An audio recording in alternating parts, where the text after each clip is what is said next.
Bonjour, je m'appelle Émilie Salerno, je suis psychologue clinicienne et je vais vous mettre à l'oral en fait un PDF qui est un cours de psychologie qui est un lien avec les violences faites aux femmes et les tortures faites aux femmes que vous pouvez trouver sur le site thérapie-paris.gymdo.fr.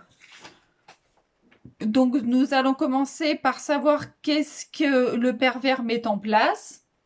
Il remet en question vos activités, vos relations au travail et personnelles, vous rabaisse dans vos tâches ménagères et vos qualités de faire à manger, vous embrouille avec vos amis, votre frère, votre sœur, votre mère, votre père, votre famille, votre entourage. Il vous fait des remarques rabaissantes sur vos habits, votre maquillage, votre coiffure, votre féminité.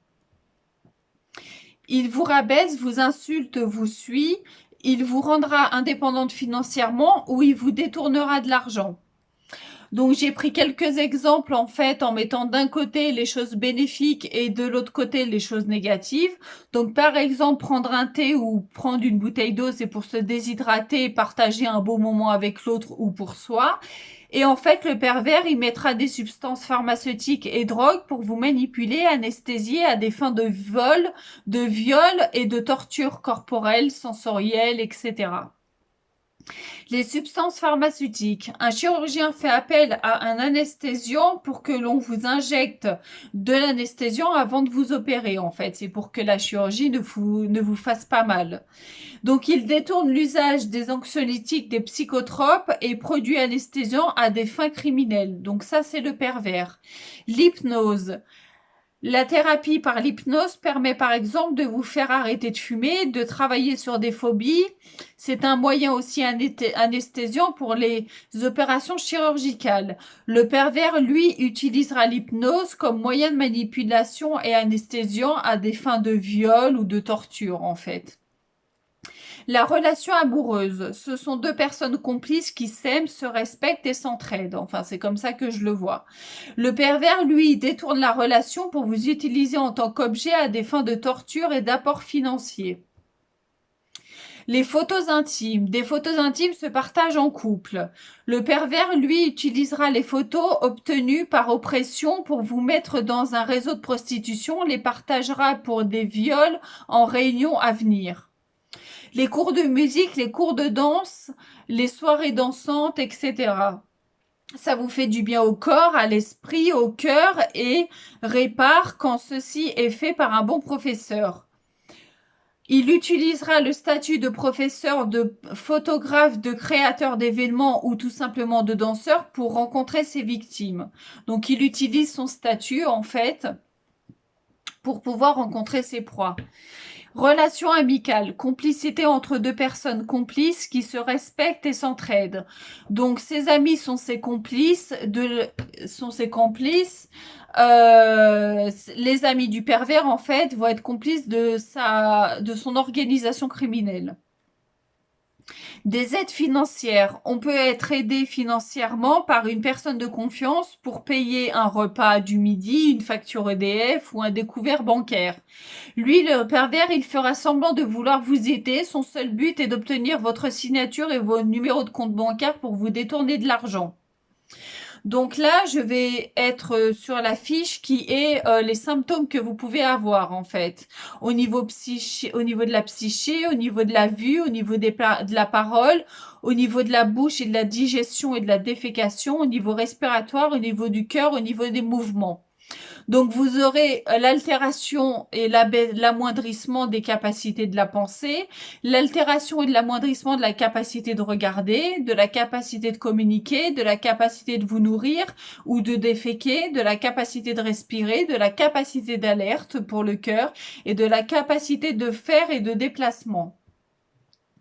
Donc la psychothérapie permet, alors soit en tranche par différents psychothérapeutes, enfin différents psychologues cliniciens ou différents psychologues cliniciens, ou alors avec le même psychologue durant plusieurs années. C'est pour ça que j'ai mis différents ronds en fait. C'est pour ceux qui font des tranches.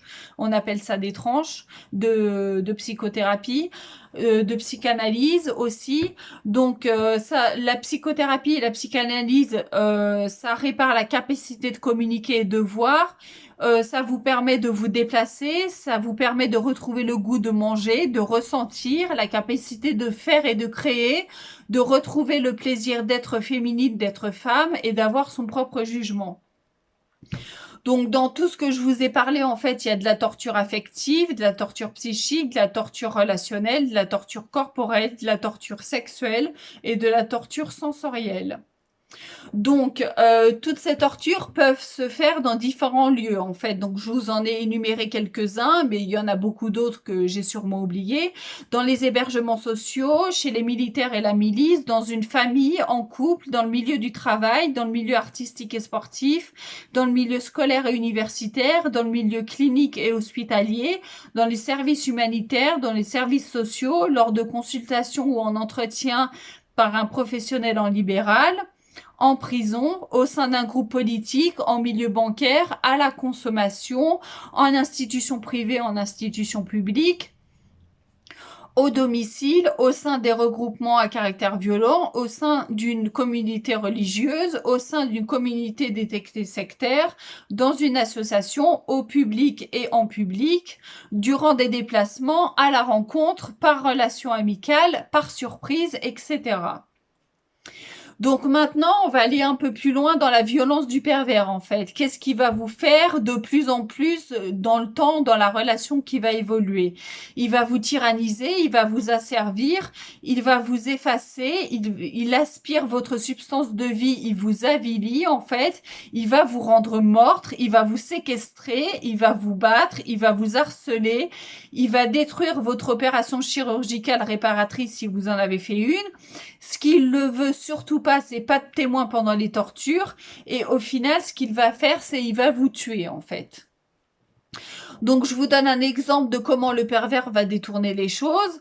Par exemple, vous avez fait un acte chirurgical oculaire. Ce qui se passe pendant l'acte chirurgical, c'est que le chirurgien met du liquide anesthésiant, écarte l'œil, coupe l'œil. Il y a un laser réparateur et il y a le replacement du dessus de l'œil.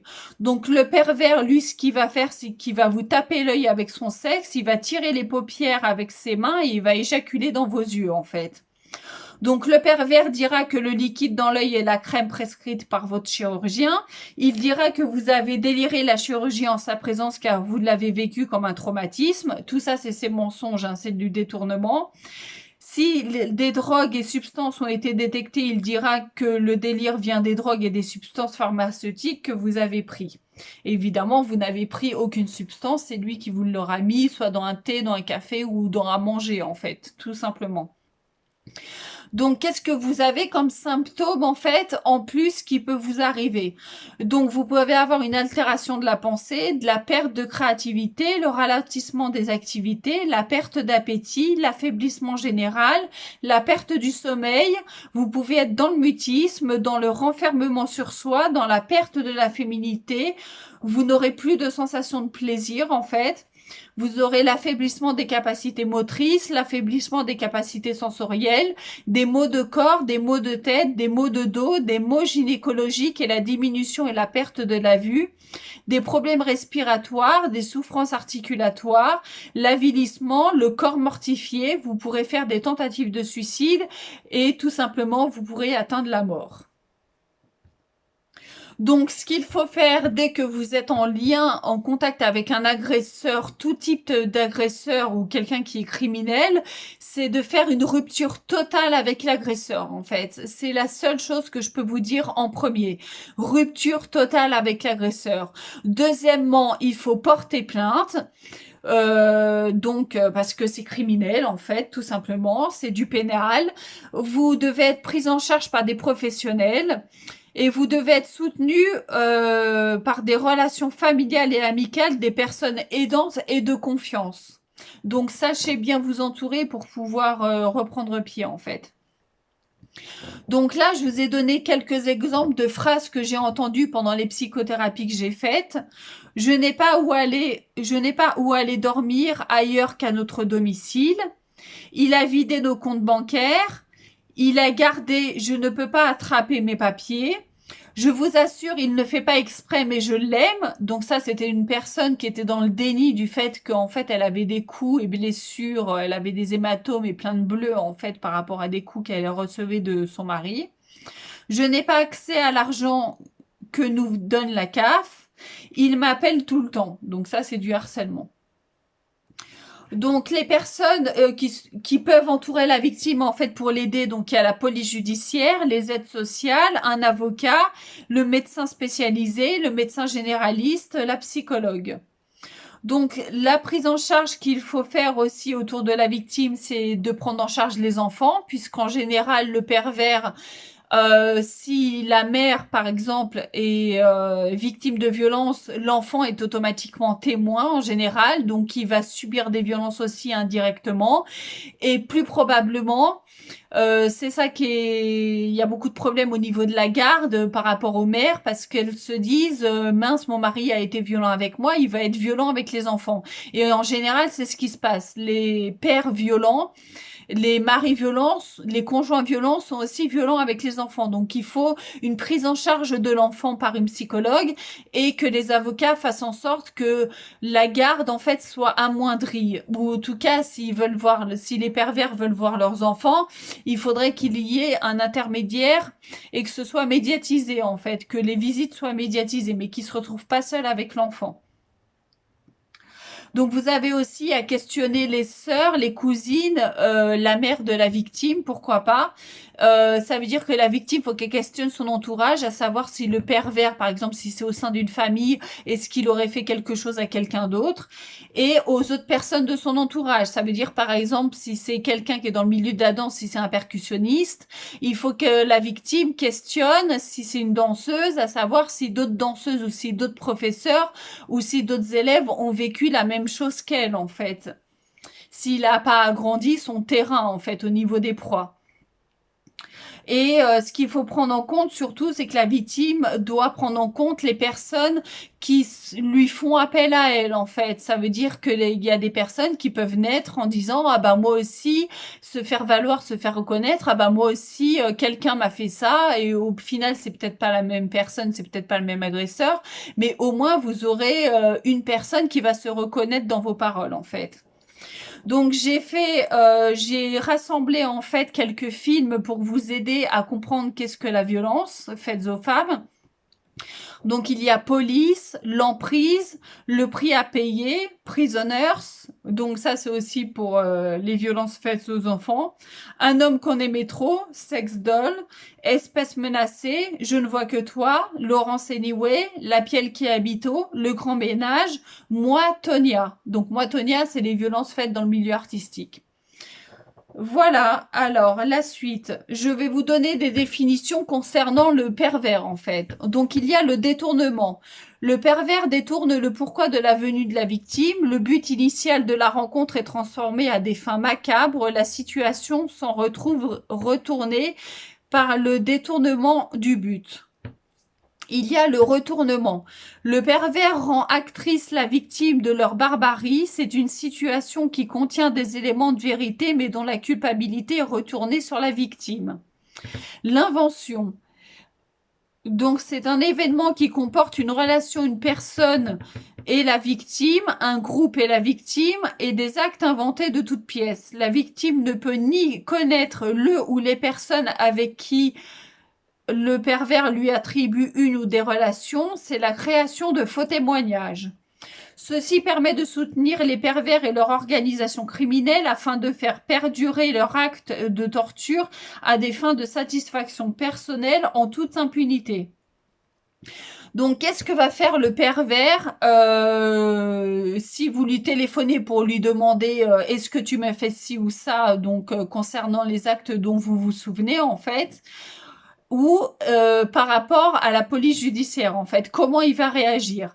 Donc le pervers se masque de son application des actes de torture, il dit que vous étiez consentante, il invente qu'il a été lui-même torturé, violé, qu'il a une vie difficile, il détourne vos projets de lutte contre les tortures faites aux femmes, le pervers va rechercher des symptômes et des événements de la psychopathologie à s'attribuer pour se rendre victime de ces actes de torture prémédités. Il peut dissimuler une maladie, un malaise jusqu'à faire semblant de délirer. Le pervers a des complices infiltrés dans tous les secteurs que vous investissez, ça c'est possible. Le pervers protège ses complices, hommes et femmes, et les complices le protègent. Il viole votre intimité pour obtenir des informations sur l'avancée de la levée des éléments constituant les événements de torture. Il viole votre intimité pour obtenir toutes vos avancées thérapeutiques, médicales, juridiques, sociales, de travail. Donc ça peut être de pirater votre ordinateur, par exemple, ou votre téléphone, ou de faire en sorte d'aller dans votre boîte aux lettres pour prendre le courrier. Et le meurtre est possible jusqu'à l'arrestation. Donc, en fait, du moment qu'il n'est pas arrêté, il peut vous tuer, en fait. C'est pour ça qu'en général, on développe des symptômes comme l'agoraphobie, en fait. Donc, le pervers, donc CZ, c'est l'utilisation de l'entourage, se rassemble entre personnes ayant le même vision du but perverti. Il a aussi l'utilisation de l'outil du travail, de l'art, du rassemblement, de la religion. Donc, dans tous ces lieux, en fait, il va aller à la chasse à la victime. Donc, il va se fournir des conditions nécessaires à la maltraitance, la drogue, le soutien des détourneurs collectifs, des femmes qui peuvent aussi participer. Donc, il va intégrer des lieux où il y a des femmes ou des homosexuels. Il va créer une relation de couple, de mariage, de coopération, entre professeurs, donc ce que j'appelle les partenariats, de mariage ou de mariage arrangé, des sectes, des religions, des dépendances à l'alcool, de drogue, d'emprise relationnelle et financière. Et il va rester neutre et regroupé. Il va rester neutre et regroupé au moment des accusations. En fait, il va jamais avouer. Donc, vous avez la paroi du corps que je vous ai faite qui était toute dissoute et qui était diffractée, en fait. Et quand vous faites une psychothérapie, vous en venez à une paroi du corps et à un psychisme qui est mieux constitué. Vous avez une grande partie que j'ai appelée « je me souviens » en fait, pour les souvenirs que vous avez par rapport aux actes du pervers pour pouvoir porter plainte, et que ce sont des éléments donc que vous avez intégrés, incorporés et que vous avez dénoués et décristallisés en psychothérapie. Ça a un lien avec l'autre cours que j'ai fait sur ma chaîne YouTube et que vous pouvez retrouver en PDF en fait sur thérapie-paris.gymdo.fr. Et vous avez le trou noir en fait qui est cet espace de l'inconnu du souvenir que vous ne souviendrez jamais en fait, mais qu'il faut l'accepter parce que sinon vous avancerez jamais. Donc vous avez la barrière du corps réparée, le patient a une limite du corps claire et le sujet peut se défendre des attaques extérieures. Vous avez le trou noir, des événements, des actes, des scènes et des personnes rattachées ne pouvant être souvenues. À cette phase de l'analyse ou de la psychothérapie, le patient doit accepter l'inconnu, cet inconnu qu'il y a des effets, des scènes traumatiques, mais qui ne trouveront jamais de solution car elles n'arriveront jamais à la conscience. Mais pour le juridique et contre le pervers, il vous reste cette grande partie « je m'en souviens » et croyez en tous ces éléments qui suffisent à porter plainte. Parfois, par manque de preuves, malheureusement, il n'y a pas de condamnation. Pourtant, votre parole, vos souvenirs et votre corps sont une preuve en soi. Voilà, sur ce, j'espère que cette vidéo vous aura plu. Donc, c'était une vidéo sur les violences et tortures faites aux femmes.